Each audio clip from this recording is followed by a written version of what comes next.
What is the difference between the ordinary thief and a political thief? Number one, the ordinary thief steals your money, your bag, your watch, and your jewelry, isn't it? But the political thief steals your future, your career, your education, your health, and your business. Number two, the hilarious part is that the ordinary thief will choose whom to rob. But you are the one who choose the political thief to rob you. Because we choose them. We vote them. We blindly say we are not blind. Who is deceiving who?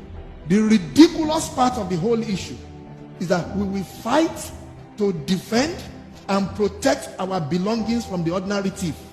Is it not? But we fight each other to defend and protect the political thief. Is that not what we do?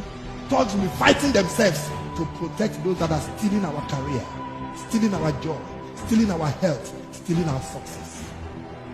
What a shame. What a travesty. Calls for us to think and think deep